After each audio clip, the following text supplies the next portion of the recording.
Last night, the Spurs topped off what had been a spectacular weekend of basketball in my life with as fun a basketball game. The Spurs give us a phenomenal game once a month, it feels like. Can't wait till it's once a week.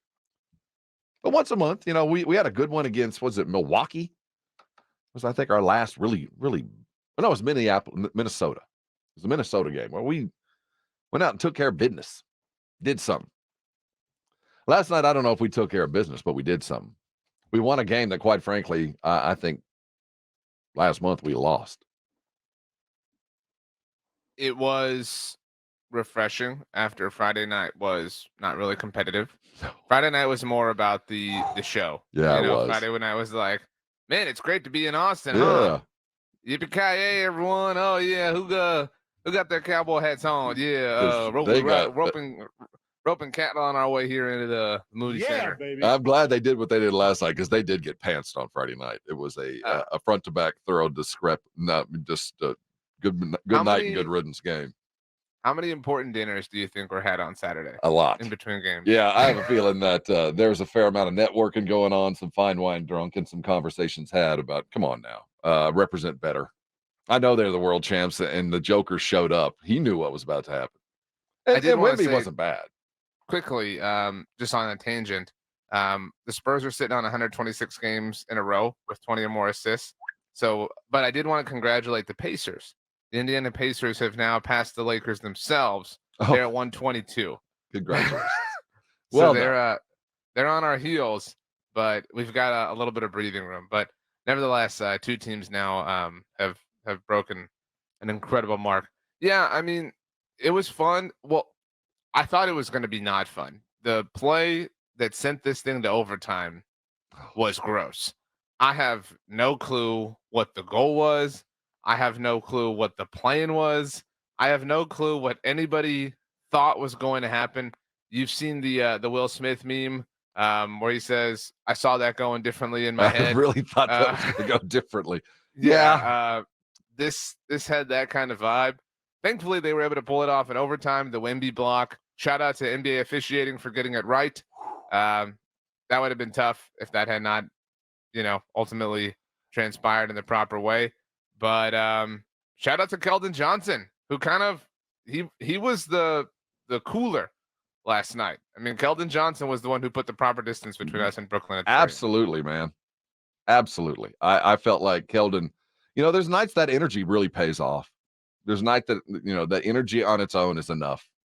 And that's what he brought. Just ongoing, I'm going to get it. First guy on the floor, first guy to the rim, appropriate shooting. Yeah, I loved what we saw last night. And when you have competitive games and your top guys all show up, and all of our top dudes did, it makes for the kind of game that you go, well, this is what this should be what we expect every night. It shouldn't take overtime to beat the Brooklyn Nets. We were more talented on the court last night. We had more talent on the court. That's not going to happen a lot of times. 15 wins. But, what we saw last night, especially in overtime, was not a 15-win team. That was what we saw in overtime is what we should begin to expect. They didn't do anything just extraordinary, and Wemby's making the extraordinary ordinary. What he did last night, that should be enough for 35 wins just on his own. If Wemby does that, which is extraordinary, by the way, when we look at just 36 minutes, 14 to 26 from the field. His three was not falling. 1 of 7. What do you mean was not falling? That's more than was not falling. Well, I mean, hey, you got to be a threat, and sometimes the threat is enough to open up other doors. So keep shooting. That's where we don't like to criticize Wemby, and there are pros and cons to this. The pros are you got to find your shot, you got to develop. I mean, that's what these games are for, right? Like when you apply the context. But the cons are, dude, you're supposed to be the team. Like you cannot go 1 for 7 from 3 and expect good things to happen. Well, why right. does the game go to overtime? Because you miss just about every 3-pointer you take. But if you make a couple of those, but the thing is, you have to defend it. Yeah, I mean, when you see it, you can have to criticize defend it. It's okay. You can no, say I'm not. I am criticizing, dude. You're a pro. Start making some threes. You're right. 1 of 7. That doesn't feed the bulldog. But we also know that he's fully capable and normally does. It normally falls eventually. So keep shooting him. But because he did what he did, I will allow that. It made Keldon available and appropriate because Wemby was missing. Keldon filled the gap, and that's what great teams do. But there wasn't a single shot that Wemby took that I said, no, not one, not one. Every one of them, you go, that's the one you need to take. Keep taking those. So, and yes, Rudolph, let's give Trey Jones some love. 7 dimes. No, not let's. Well, we have all given Trey Jones some love. This is a Rob thing right now. 7 dimes. 1 turnover. Why does the turnover have to be the second thing you say? I mean, 1 turnover. I'm slapping him on his back. Congratulations. Okay, all right, okay. I'm just making sure. No. No, well, you're making out a game playing with just 1 turnover. Congratulations. And sometimes those turnovers are sins of commission. I don't mind you trying to thread the needle every now and again. So no, that's fine. Trey, hey, I love Trey Jones. He's just not a starting point guard in the NBA. He's a backup point guard for the Spurs, and I hope he's there for a long time. I hope everybody understands that. He's a backup point guard for the Spurs, but you were acting like he should have been, this like all-knowing Hall of Fame dude last week. I mean, that's all we're saying. We're saying give the guy his proper contextual flowers. And this was a much more appropriate performance for him, allowing things to be done the way that they did. And he is also Devin, notice the pass. The best night. But still, notice the pass, the oop. He's 11 of 21. Again, that's almost 50%, bro. I don't want to jump down his throat because he's been really great as of late. And I mean, it feels like the New Orleans moment and this moment kind of bookends some really great basketball for him. So I don't want to act like he's a problem, but also 1 of 7 from 3. Your superstars, your 2 best players cannot go 2 of 14 from 3 and expect to win. And that's what Cougs' point is in the brigade rest is what are we going to do about these threes and the team's turnovers? 2 of 14. Well, this is a team that, you're right. But from your best players, that just is unacceptable. Whether you're at home or kind of at home. By the way, look, I don't want to like just harp on stuff like this. Like the Frostbank Center logo on the court is a little weird when you're not playing there. Dude, weird, but they're not seeing it. Only us.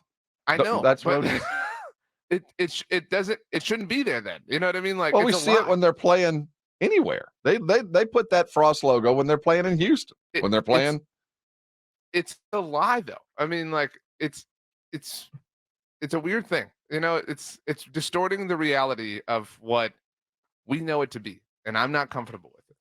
But that's on the court no matter where they play. It's awkward. In this particular context, it's awkward. You can't put the name of your home arena when you're not in your home arena. RJ, it's very strict. It was a home arena. That's what the record told us. That was a home win. Didn't you see the SATX across their chest? That's San Antonio. That A is not for Austin, but the SATX. If I was an Austin troll, if I was trying to poke at insecurities, I would put like a really small I in front of the S and then like an apostrophe, or an IT and then the apostrophe. So it's ATX. Yeah, that's about right. Post game, Wemby was asked about his performance, specifically chasing the Defensive Player of the Year. There might be some motivation to hang around more than 65 games. This is Wemby post.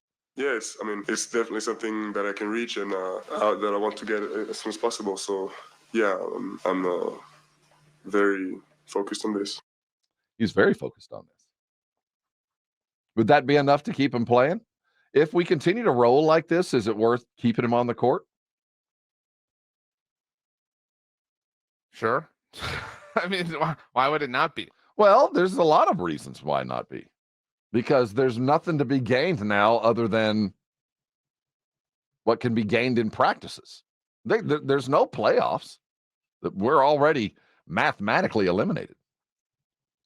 In fact, Wemby was asked about, the importance of winning these games headed toward, the end of his 65-game minimum in the season. This is his response. I think we have to have a better record than that for me to be able to claim that I'm at this level. I don't know what that meant. Very important, I mean, it's at the end of the day, it's our job, and we have to win. We want to win every game, but the energy was special here already last game. But it felt like the people, the fans here, wanted to see us win. So I'm glad they had what they deserve. Okay, Wemby. Yeah, you got a lot of stock in my book, Wemby. I'm not gonna come for you yet. You're good. You're good for me, but let's just pump the brakes just a teeny bit. That's all. We don't need it down here as much. Yeah, we're just. I don't even need you to pump the brakes. Just lower the speed on the cruise control. He really wanted to bring it home for those Austin fans. They really, they really deserve it. They deserve it, man. They've had to suffer. I mean, they had to sit through a loss. I mean, my gosh, those poor Austin types had to watch you get pantsed by the world champions. I'm glad you really fought back and gave it for them. Did they get the Mavericks tomorrow night? Did you see Kyrie hit the running left-hander?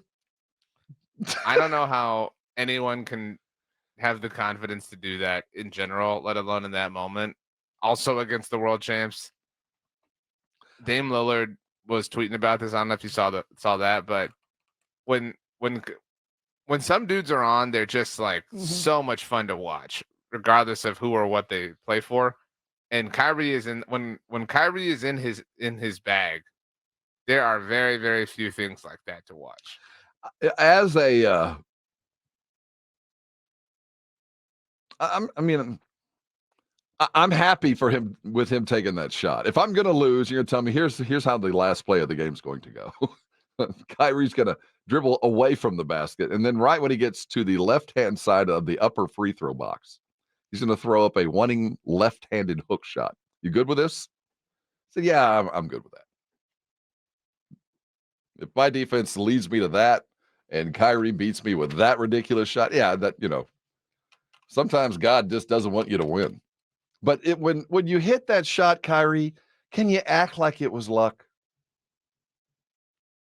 I don't think he needs to. I'm okay with him not doing that. That was ridiculous. It's crazy. That might be the craziest shot of the year.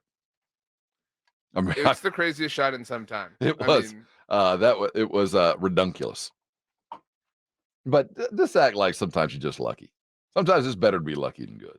But he was dialed in last night. He really was. In front of Pat Mahomes and his wife. Did you see that? Patrick Mahomes had a busy sports weekend. They had the KC Current, I think, opening game. I don't know if there's another member of the ownership group, but like Patrick Mahomes is living his best life. I don't think anybody's in doubt of that, but good for him. Well, I mean, just there. There's some current about Kansas City maybe getting an NBA team here in the near future. I mean, they're building this sports metropolis right now. Anything is possible at this point. They host a fine conference tournament. Iowa State put them to bed over the weekend. We're going to talk conference and make sure you got your brackets close at hand. We're going to be going through them in just a minute. The Spurs in general, when you look at the box that Wemby offered, nobody's done as a rookie what he has done since David Robinson. And then if you add in shooting for 50% from the floor, then you go to realms that no player in history has done. When you're talking about filling the box that way that he did. 3 blocks away from a triple-double, or also, what was the other one? It was either he had 7 and 7, 7 assists as well, 3 assists away. So 6 total from performing what we're going to be calling in the future a Wemby. Dub T. He was great, and it was great to see him be great in a win. I mean, it feels right. It feels logical in a way that it hasn't before. Obviously, some of the things he's done. We're turning the corner. We haven't turned it yet, but we're in the process. It's a slow get around. Post-game Pop was asked about, the win, and he continues to stress, his team's youth, for young guys, and he never misses an opportunity to ensure that we don't forget that this team is ridiculously young, and to expect some of the things that we're expecting we shouldn't. And he talked about the focus for a team like this post game. Well, they executed a lot of stuff. We gave them a lot of things tonight. And their focus was really great in the timeout. Some things we'd never done before. And did a good job. A couple things went awry. That's what happens in a game. But overall, for a young group, I thought that they focused really well on execution. And I thought their defense was really, really good against a lot of talented guys. We're basically one-on-one players, and it makes it tough for us, but they did a good job. Coach Pop post-game in the victory over the Nets took overtime, and you brought it up, and so did he. There were some plays that went awry, but at the end, they did continue to focus. And I find it interesting that it is part of the talking points. Young team, young team, young team, young team, young team. At what point are we going to – we always talk about, well, they're no longer rookies. They're no longer freshmen. At what point do we look at this Spurs team? And I know Wemby's only 20. And I know Champagne, I don't know how long he's going to last in the league. And I know Blake and Malachi. But, after a year, after a certain amount of time, you no longer get the benefit of being a child, a young team. I think that this year kind of reset. This is one of those like, oh, you get an extra year of eligibility type things for every Spur that isn't Wemby, right? Like even Devin to a certain degree. You get an extra year's worth of, if you did have 1 year left of being evaluated as a kid or evaluated as a non-rookie or, whatever prism we want to look at that through, this year has been so purposefully broken or purposefully for a bigger purpose that it's hard to say, it should have led to the kind of growth that you're holding them accountable to. I'm not saying you're wrong for that, but this year has always been what it is. You know what I mean? And I know that at times we've tried to look at a bigger picture and tried to accelerate the bigger picture, but we can't rush time.